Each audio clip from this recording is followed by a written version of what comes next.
In the blistering heat of summer, 1894, in the border town of Laredo, Texas, two elderly Mexican women stepped into Dr. Harrison Webb's medical office and upended everything science thought it knew about aging. Esperanza and Consuelo Valdez, 74-year-old identical twins, had survived wars, plagues, and the brutal frontier, yet they stood tall with sharp eyes, steady hands, and not a single gray hair between them. What Dr. Webb found during their examination would haunt him for the rest of his life. And what the government later uncovered about them was so disturbing it was buried in classified files for over a century. Their existence wasn't just improbable, it was morally unthinkable. But their story didn't start with that clinic visit. It began long before, in a place that may no longer exist on any map, where healing and horror blurred beyond recognition. In 1894, Laredo straddled two worlds, the fading Old West and the creeping advance of modern America. Spanish mixed with English on sun-baked streets where cholera outbreaks, shootouts, and accidents claimed lives faster than they could be counted. Life was cheap, and living past 50 made you a local legend. Dr. Webb, a Harvard-trained physician, had arrived 3 years earlier, determined to bring science to the edge of civilization. His clinic, stocked with cutting-edge tools, represented hope in a place drowning in violence, superstition, and despair. He had seen it all: surgeries by candlelight fevers, with no-names women caught between life and death. But nothing prepared him for the Valdez twins. For over 2 decades, the sisters had lived quietly on 5 acres at the edge of town, their home surrounded by gardens that flourished unnaturally in the harsh Texas sun. Locals called them curanderas healers, who knew ancient remedies passed down through bloodlines or whispered by indigenous shamans. They rarely came to town and conducted their work in a rapid Spanish that felt older than the language itself. Most dismissed their vitality as good genetics, but whispers told of deeper secrets, lost knowledge from forgotten civilizations, or treasures found by conquistadors. Dr. Webb dismissed it all as folklore until the day the sisters sent a dying child to his clinic. That July morning, a frantic young mother burst into Webb's office. Her infant son was near death after 3 days of fever, and the curanderas had told her to seek the doctor's help, an unprecedented move. Webb followed her through the scorched streets to a shack where the child lay lifeless, surrounded by grief. But what stopped him cold were the 2 women flanking the boy. He had seen them before from a distance, but never like this. They moved as one, their expressions eerily blank, their presence unsettling. Their perfect postures, synchronized gestures, and clinical detachment chilled him. They didn't mourn. They watched. As Webb examined the child and confirmed death by typhoid, he noticed peculiar details. The perfectly arranged body, the unnatural calm, and identical scars on the sisters' hands. 3 parallel lines, precise and deliberate. When he looked up, their gaze met his, like a predator assessing prey. Then came the invitation to examine them, to understand how they had outlived so many. Their voices, eerily identical, carried a mocking undertone that suggested they knew something he never would. Despite every warning bell in his mind, Webb agreed. 3 days later, they walked into his clinic, and what happened next became the most disturbing moment of his medical career. The appointment was set for late afternoon, when the punishing heat of Laredo began to ease and the streets grew quiet in anticipation of nightfall. In the days since the encounter at the Santos home, Dr. Harrison Webb had thought constantly about the Valdez sisters, their inexplicable vitality, their unsettling poise, and the dead child they could not save. He had combed through every medical textbook in his possession, searching for explanations that never came. When Esperanza and Consuelo arrived at his clinic, dressed in matching black dresses, more suited to mourning than medicine, their movements were once again perfectly synchronized, and their presence filled the room with an eerie process. In the steady glow of his office lamps, Webb noted details he'd missed before. Their skin was supple and firm, their eyes sharp and unclouded, and their posture unbent by age. "We are ready for your examination," Dr. Esperanza said calmly as they took their seats. "We are curious to see what your modern science will make of us." Webb couldn't shake the feeling that he was about to confront something that would upend everything he believed about biology and aging. As the examination began, every measure defied logic. Their resting heart rate was that of seasoned athletes, their blood pressure flawless, and their reflexes astoundingly sharp. Despite claims of living through 7 decades of frontier hardship, their musculature was lean and strong, with grip strength that rivaled women half their age. The mystery deepened as Webb observed dozens of small, surgically precise scars across their bodies. Arms, torsos, even legs, patterns too intentional to be random, almost anatomical in design. When asked about the markings, the sisters shared a cryptic glance before Esperanza replied that they had come from remote mountain lands, places untouched by modern civilization, where survival demanded a complete understanding of the body. Consuelo added that their traditions taught healing and endurance in ways foreign to medical schools. They offered no details about where these mountains were, only saying their homeland had been destroyed in the violence of Mexico's mid-century wars. Over the following weeks, Webb became obsessed, running every test he could with the limited tools available. Measuring lung capacity, timing reflexes, analyzing blood under a microscope. Everything he found only added to the enigma. No signs of age-related illness. Cell structures unusually robust, bone strength, far above what he had seen in much younger patients.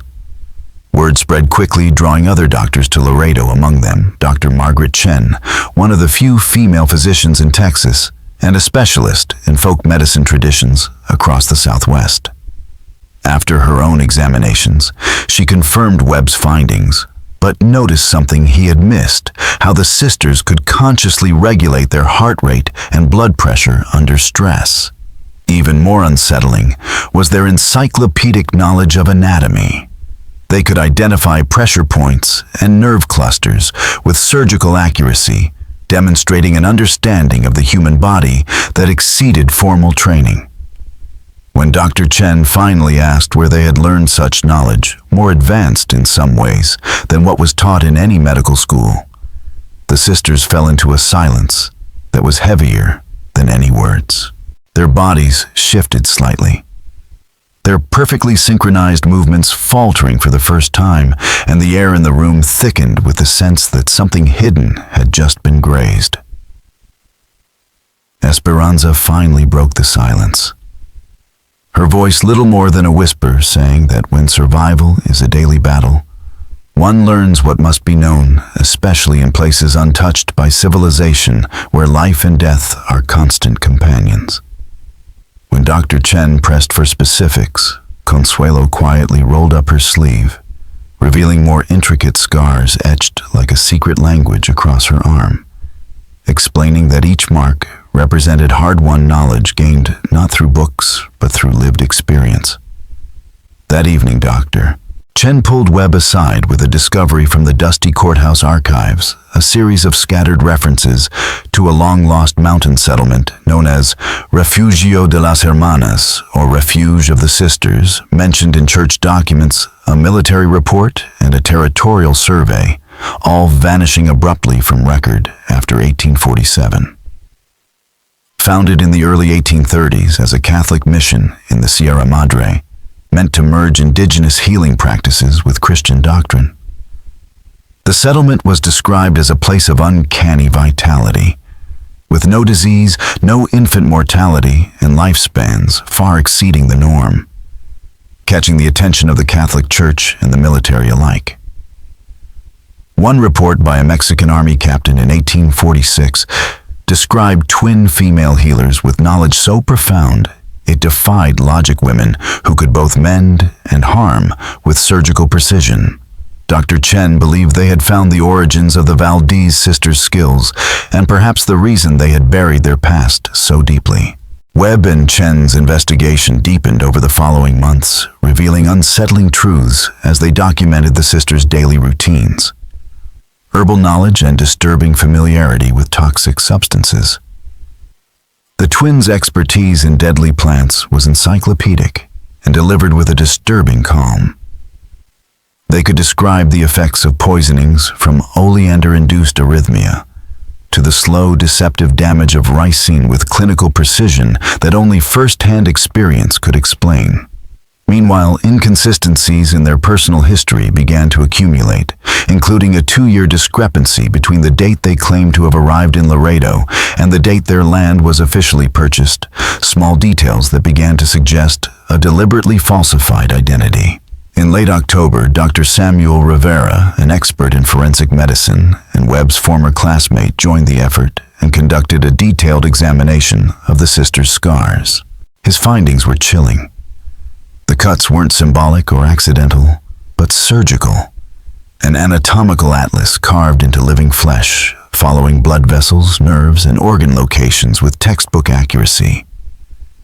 Most disturbingly, their wrists and hands bore patterns consistent with assassination techniques, precise practiced cuts designed to kill quickly. Rivera concluded they had been trained not just to heal, but to master the human body in ways that could both preserve and destroy. As the investigation widened, interviews with longtime residents uncovered a troubling pattern. Several mysterious deaths had occurred soon after the sisters settled in Laredo. All declared natural causes, yet each victim had previously voiced doubts about the sisters or pried too deeply into their origins. One elderly woman, Maria Esperanza Ruiz, finally agreed to speak in exchange for treatment of her severe arthritis, breaking years of silence and opening the door to a story darker than anyone had imagined.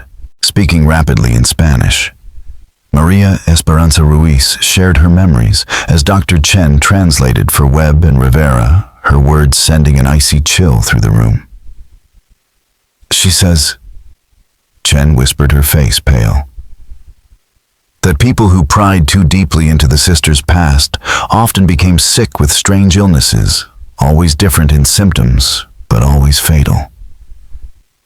According to Maria, the Valdez sisters never showed surprise when such deaths occurred, as though they anticipated them. Her unsettling account was echoed by other long-term residents, once promised anonymity, revealing a disturbing pattern of mysterious deaths, neighbors, officials, and skeptics who died shortly after questioning the sisters. The deaths were consistently attributed to common ailments like fever or heart failure, yet the timing and frequency suggested something far more deliberate. Most disturbing was Maria's description of the sisters' behavior. Unlike others who mourned or showed empathy, Esperanza and Consuelo exhibited what she called scientifica frialdad, a detached clinical coldness. They would attend funerals and offer condolences, but always insisted on preparing the bodies for burial, washing, and dressing the dead with a focus that felt less like ritual and more like research. It was as if they were studying outcomes, not mourning losses. The implications forced the three physicians to confront a harrowing possibility that the sisters weren't merely unconventional healers, but expert practitioners of a hidden and lethal science. Rivera, drawing from his background in forensic medicine, reviewed 20 years of Laredo death records, confirming what the townsfolk had observed. The mortality rate among those who investigated the sisters was statistically and disturbingly higher than normal, often following patterns consistent with sophisticated poisoning techniques. They look natural, Rivera explained grimly, but the timing and distribution aren't. These deaths cluster around specific behaviors, asking questions, expressing doubt, digging into the past. Statistically, it can't be coincidence. With the arrival of winter, the investigation took an unexpected turn. Professor Edmund Hartley, a renowned anthropologist from the University of Chicago, researching indigenous cultures in northern Mexico, arrived in Laredo and met with the team. When Webb shared their findings, Hartley's vast knowledge proved invaluable. Seated in Webb's office on a cold December night, the professor reviewed his journals and paused at the mention of Refugio de las Hermanas. "I've heard whispers," he murmured. "They call it El Lugar, donde murió la paz, the place where peace died." Hartley's research had documented the commune's rise in the 1830s, led by a charismatic Catholic priest who advocated for spiritual isolation from a corrupt world. The settlement flourished, earning regional fame for its thriving crops and its people's extraordinary health and vitality. Visitors described it as a place free of disease, where even the elderly retained the vigor of youth and where healing knowledge rivaled any known to Western science. But in the winter of 1846-47, something went terribly wrong. Mexican military records from that time reported sending a reconnaissance unit to investigate disturbing rumors of disappearances and violence. The official report claimed the village had been evacuated, the buildings intact, belongings undisturbed, but no residents found. Yet Hartley had also uncovered unofficial accounts, letters from soldiers, personal diaries, and decades-old testimonies that painted a far darker picture. According to these sources, what happened at Refugio de las Hermanas was not an evacuation. It was something far more terrifying. And Hartley's voice dropped to a whisper as he prepared to reveal what those hidden documents claimed they had found. The soldiers had not found a peaceful evacuation, but the remnants of something far darker, a settlement soaked in blood with evidence of internal violence rather than external attack. Bloodstains painted floors and walls. Belongings lay scattered as if abandoned mid-flight, and at the heart of it all, a ritual chamber held carefully arranged human bones, suggesting not chaos, but deliberate structured horror. According to unofficial accounts buried in soldiers' letters and diaries, the massacre at Refugio de las Hermanas was not the work of invaders, it had come from within, as though the community had turned on itself in a final frenzied collapse. What chilled the team most was one soldier's account of survivors. Specifically, two twin girls with knowledge of both healing and killing. Hartley leaned forward, his voice tinged with both fascination and dread, connecting the dots for Webb, Chen, and Rivera. If these twins were the same women, then Esperanza and Consuelo Valdez were not only witnesses to this horror, but possibly its architects. Webb, his unease mounting, arranged a follow-up examination under the guise of continued study, but came armed with questions drawn from Hartley's research. When the sisters arrived on a frigid January evening in 1895, their usual serene synchronization seemed sharper, more guarded, as though they sensed the shift in tone. "You've been asking questions," Esperanza said calmly as they settled in. "Questions that reach beyond science. Sometimes knowledge brings danger." Consuelo added, her eyes fixed on Webb with unsettling intensity. Their lack of surprise confirmed what Webb feared. They were aware of the investigation, and rather than deny it, they issued what felt like a warning. Trying to remain composed, Webb replied that his intentions were scientific, driven by the mystery of their longevity and knowledge. "And what have your questions uncovered?" Esperanza asked, tilting her head just slightly enough to unnerve. Webb didn't flinch. "A place called Refugio de las Hermanas," he said, and for the first time he saw them falter. Esperanza's hand trembled on her teacup, and Consuelo briefly glanced toward the door, calculating. "You disturb graves better left buried?" Esperanza said quietly, her voice as cold as the wind outside. "Sometimes," Webb replied, "graves need to be disturbed to understand why two women survived what killed a village." The silence that followed was thick with unspoken threats and old horrors. Then, in a voice almost carried by the wind, Consuelo answered. "Survival demanded choices that civilized minds cannot comprehend." Webb pressed further. What kind of threat necessitated such intimate knowledge of human anatomy, of how to both heal and harm with surgical precision? Instead of speaking, Esperanza rolled up her sleeve, revealing once again the scars carved into her flesh. But under the warm lamplight of Webb's office, he saw them differently. No longer random, but intentional. An anatomical atlas etched into skin. Each mark tells a story, she said, her voice almost entrancing. Knowledge bought with pain, how to mend, how to sever, how to endure, how to end. Webb stared in dawning horror, recognizing the structure of the human body mapped across her arm, arteries, nerve pathways, organ positions. Someone had taught the sisters medicine by turning their bodies into living textbooks. The scars, a permanent record of forbidden knowledge, gained not in lecture halls, but through flesh and blood. Who taught you this? Webb asked, his voice barely audible as he stared at the intricate lattice of scars etched into Esperanza's skin. The sisters exchanged a glance, and in that moment he saw something ancient and chilling behind their eyes. Not fear, not remorse, but the cold intelligence of predators who had been uncovered, yet saw no need to flee.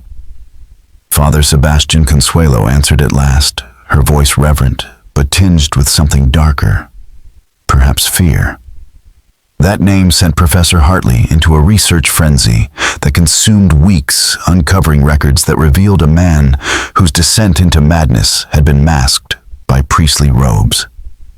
Sebastian Valdez Webb noted with growing unease that the surname matched the sisters had been expelled from the church in 1834 for theological irregularities, a phrase that masked horrors. Church documents retrieved by Hartley described Father Sebastian as a gifted but unhinged cleric who believed divine understanding required mastering the body through pain and death. Suffering, he taught, was the only true path to enlightenment and understanding. God's design meant understanding how life ended. Dr. Webb Hartley said, his hands trembling as he read the records. This man was not preaching faith, he was experimenting on his congregation. Further research revealed that Father Sebastian had founded Refugio de las Hermanas, not as a sanctuary, but as a laboratory where he could conduct medical and anatomical studies free from church oversight.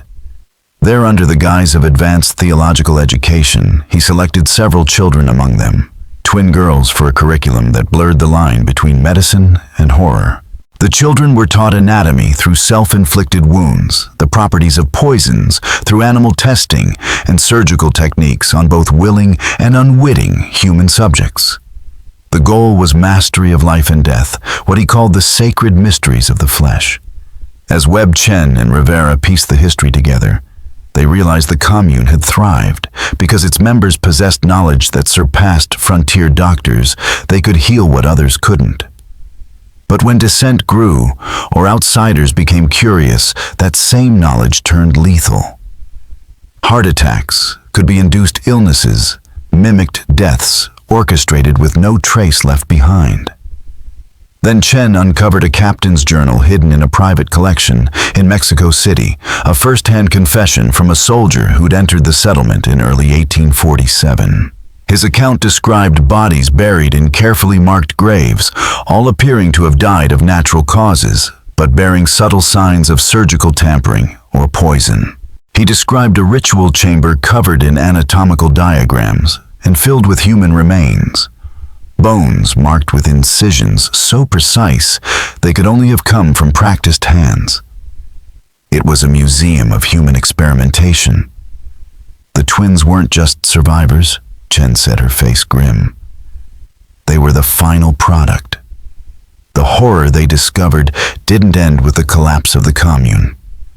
Father Sebastian, warned of the coming military expedition, orchestrated a purge, ordering his students to eliminate every resident witness's doubters and liabilities before he vanished into the mountains with his most devoted followers. The massacre wasn't an act of war or rebellion. It was the final stage in a long calculated experiment. And Esperanza and Consuelo, the sisters, now walking Laredo's sun-drenched streets, were the living legacy of his madness. It had never been an escape. It was a calculated purge. Father Sebastian's operation to erase all trace of his horrific experiments was methodical and brutal. And after the massacre at Refugio de las Hermanas, he and his remaining disciples, including the twin sisters, spent the next quarter-century drifting through northern Mexico and the American Southwest, always staying ahead of authorities and always leaving behind whispers of unexplained deaths. They weren't survivors, Webb realized with mounting dread. They were predators, and Laredo had been chosen with precision. The town offered the perfect cover, a population that revered traditional healers, limited law enforcement, poor ties to distant government officials, and an endless stream of travelers whose disappearances would barely register. As curanderas, the sisters could use their legitimate medical knowledge to build trust while deploying their lethal skills to silence anyone who looked too closely. Dr. Rivera's forensic review of local death records confirmed their fears. At least 30 deaths over 2 decades bore the unmistakable pattern, seemingly natural illnesses following close scrutiny of the sisters' background. The cases had been carefully spaced and attributed to diverse causes. But to those who knew what to look for, the truth was chillingly clear. Webb understood then that he was next. He had asked too many questions, come too close to secrets buried for nearly half a century.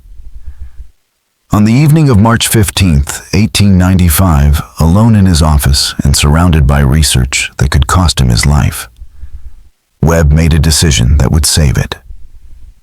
Rather than confront the sisters directly or gather more proof, he began copying every page of his notes and sending them to trusted colleagues across Texas and beyond. He wrote detailed letters to Dr. Chen, Dr. Rivera, Professor Hartley, and physicians in San Antonio, Austin, Dallas. Even Boston, explaining the danger he was in and instructing them to contact federal authorities immediately if he fell ill or disappeared. He compiled a comprehensive report detailing everything they had uncovered: the sisters' real origins, the atrocities of Refugio de las Hermanas, and the sinister legacy of Father Sebastian, and sent copies to the Texas Rangers, federal marshals, and officials in Mexico. It was a quiet but strategic act of defiance, a final safeguard. The following morning, Webb awoke violently ill. The symptoms were agonizingly familiar: nausea, arrhythmia, neurological confusion, all consistent with the deaths he'd documented. But this time the sisters had miscalculated. By targeting someone who had anticipated their move and left a paper trail in all directions, they had unleashed a response unlike anything they had faced before. Chen received his warning by telegraph and rushed to Laredo with a federal marshal and a military physician trained in counteracting rare poisons. Simultaneously, Professor Hartley had already alerted Mexican authorities, submitting decades of suppressed research and sparking an international investigation into a case that had remained buried in silence for nearly 50 years. The trap the sisters had set was now closing around them. The federal investigation that followed unfolded with speed and precision, deploying resources that far exceeded anything local law enforcement could have mustered. When U.S. Marshals arrived at the Valdez sisters' adobe home on March 18, 1895, they found it immaculate, eerily silent, and completely abandoned. The sisters had vanished during the night, leaving behind only their lush medicinal garden. But under close examination by federal botanists, the garden revealed itself as something far more sinister: a living pharmacy of death. Cultivated with expert care were dozens of toxic species that didn't naturally grow in South Texas. Deadly nightshade, oleander, castor beans, and others arranged not for healing, but for harvesting poison. Hidden beneath the floorboards, investigators discovered a sealed cache of documents that shattered any lingering doubts. Among them was Father Sebastian's personal journal, written in a chilling blend of Latin and Spanish. The journal spanned over 40 years and was as thorough as it was depraved anatomical illustrations, worthy of any elite medical school chemical formulas for poisons, crafted with surgical accuracy, and most damning a ledger of over 400 names, each marked with a method of death and a date. It was the final confirmation of a decades-long killing spree that stretched from the mountains of Mexico to the deserts of the American Southwest. Refugio de las Hermanas. It turned out had been only the beginning. Father Sebastian and his disciples had moved from town to town, cloaking themselves in legitimacy, healing the sick by day and eliminating threats by night. The final entries in his journal, written only weeks before the sisters' disappearance, listed Dr. Webb, Dr. Chen, Professor Hartley, and Dr. Rivera as targets. The priest, long believed to be dead or gone, had been quietly living near Laredo, monitoring the investigation, preparing to strike. Webb survived the poisoning attempt thanks to Chen's swift intervention and his own foresight, though his recovery took weeks and left him permanently weakened. But Sebastian's death, confirmed to have occurred in late 1894, meant the sisters had been operating without his direction, and it was in that absence of control that they grew careless. Mistakes were made. The veil slipped. The manhunt that followed stretched across the U.S. Mexico bordered with coordinated efforts from both nations, but the Valdez sisters slipped through, vanishing into the mountains and eventually toward the Pacific. Though unconfirmed intelligence suggested they boarded a ship to South America, and from there, all traces vanished. The official report filed in the summer of 1895 attributed over 400 confirmed deaths to Father Sebastian's cult, with the likely true count far higher, victims buried under decades of misdiagnosed ailments. The report described the cult's methods as the most advanced and undetectable application of medical murder in modern history. Their mastery of anatomy and poison had made them nearly unstoppable until forensic science and cross-border collaboration finally revealed their work. Yet the story didn't end in the archives. For years after, whispers emerged across Latin America, rumors of two eerily identical elderly women offering medical services in remote villages, always moving on just before strange deaths began to mount. They were never caught. They became legends. And wherever they went, silence and suspicion followed. The women would appear quietly, always in places stricken by illness or desperately underserved, offering their expertise with grace and confidence. Communities welcomed them as saviors, drawn in by their undeniable skill, their deep knowledge, and their uncanny vitality. But inevitably, anyone who questioned their past or doubted their methods would succumb to sudden, unexplained illnesses. Symptoms varied, but the result was always the same. Dr. Webb, haunted yet driven, devoted the rest of his life to tracking these appearances across the Americas. His final report, submitted to federal authorities in 1910, concluded that Esperanza and Consuelo Valdez were still alive, still practicing their deadly art in isolated pockets of South America. What we discovered in Laredo, Webb wrote, was not a medical mystery, but a human one. Science failed to explain their longevity. Because it sought natural causes, when the truth was far more terrible, these women extended their lives by stealing years from others. Their immortality was built on a foundation of silent deaths. The Valdez case became a turning point in forensic medicine, shaping the future of toxicology and psychological profiling. Dr. Rivera's analysis of the sisters' methods led to breakthroughs in detecting poison-related deaths. Dr. Chen's work on their behavior helped lay the foundation for understanding the minds of serial killers. And Professor Hartley's research into Refugio de las Hermanas became a cornerstone in the study of cult psychology and the manipulation of religious institutions for criminal ends. Hartley's findings were used to identify and dismantle other cults across the Americas, preventing future atrocities. Though the case remained open, the trail ultimately faded. The last confirmed sighting came in 1925 when two elderly Mexican women arrived in a remote Peruvian mining town during a typhoid outbreak. They healed dozens, gained the town's trust, and vanished after several prominent locals died mysteriously. After that, nothing. Whether they died, were killed, or simply perfected, their ability to disappear is unknown. But their influence endured in the scientific advances their case inspired. And in the dark lesson they left behind, that knowledge without ethics. Skill without conscience is not healing, but weaponry. Dr. Webb, forever changed, spent his final years as a fierce advocate for medical ethics, warning that the power to heal must always be bound by the responsibility not to harm. The sisters had shown the world what happens when that line is crossed, and the world would never forget. The adobe house where the Valdez sisters once lived gradually became a source of whispered folklore in Laredo. After their disappearance, the property passed through a string of owners who tried to repurpose it first as a boarding house, then a restaurant, later a small hotel. But none of these ventures lasted. Tenants complained of an oppressive atmosphere. Customers spoke of unease, and the garden, once the crown jewel of the sisters' herbal practice, seemed to resurrect itself, sprouting toxic plants and wild herbs no one had planted.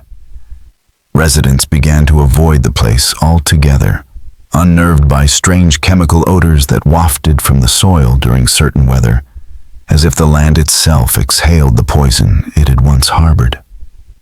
Children were warned to keep their distance, and even passing adults quickened their steps, instinctively wary of the house that had masked 2 decades of quiet death behind a veneer of healing. By the 1920s, the structure was abandoned entirely, its adobe walls crumbling beneath the relentless Texas sun and time's indifference. The garden grew feral, overtaken by native and poisonous species alike, some of which, according to botanists, displayed traits that suggested the soil itself had been genetically altered by years of toxic cultivation. Today, the land has been absorbed into a small commercial district in downtown Laredo. Few modern residents know the horrors buried beneath the pavement or realize they walk atop the ground where one of America's most calculated serial killing operations once thrived, hidden behind medicinal cures and benevolent smiles. The original medical records from Dr. Webb's investigation are preserved in the archives of the Texas Rangers, stored in several boxes under an active file designation, technically unsolved, as the perpetrators were never captured or confirmed dead.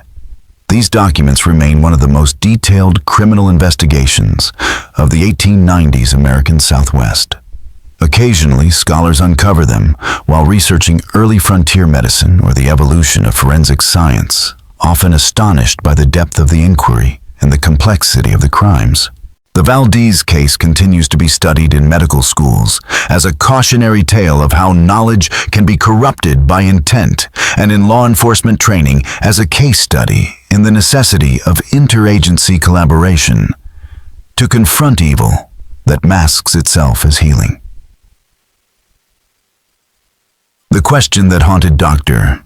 Webb until his death in 1932 still echoes through the halls of modern forensic labs and criminal archives. How many others did Father Sebastian train? How many more communities across the Americas unknowingly welcome those who possess the power to both heal and kill? With the same practiced hands, and in today's world, armed with global networks, digital records, and cutting-edge medical technology, could such systematic deception still unfold, undetected? Advances in DNA analysis and algorithm-driven pattern recognition have led some researchers to re-examine forgotten death clusters from the late 19th and early 20th centuries, hunting for signs of others who may have carried on the dark teachings of Refugio de las Hermanas. The story of Esperanza and Consuelo Valdez remains a chilling reminder that the most terrifying monsters are not supernatural beings, but humans cloaked in compassion and service. These women were not witches or ageless demons. They were individuals, shaped by a belief that survival justified any horror, and they mastered the art of murder by perfecting the science of healing. Their apparent immortality wasn't magic, but the cold mathematics of elimination every year of their lives, extended by stealing someone else's. Their radiant health was no gift of nature or sacred ritual. It was maintained through methodical planning, absolute discipline, and an unflinching willingness to kill anyone who asked the wrong question. Perhaps most unsettling is how easily they were believed respected, even loved. The people of Laredo didn't fall for a lie. They embraced a truth that concealed a second horrifying layer beneath it. The sisters were everything they appeared to be: skilled, wise, generous, and something else entirely. This mystery leaves us with a final, deeply uncomfortable truth. The most dangerous knowledge is that which walks the knife's edge between healing and harm. And the gravest evil often hides behind the mask of extraordinary good. The Valdez sisters were not supernatural entities. They were simply human beings who had learned to survive in ways society cannot understand and will never forgive. What do you think really happened after they disappeared? Were they ever truly stopped, or did they simply vanish into new lives, new names, new communities? Share your theories in the comments below.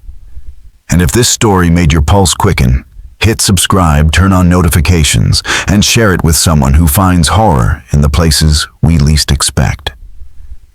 Join us next time as we uncover another forgotten corner of American history, where truth is stranger and more terrifying than fiction. Thank you all very much for watching my video until the end. I sincerely appreciate it, and I look forward to seeing you in the next video.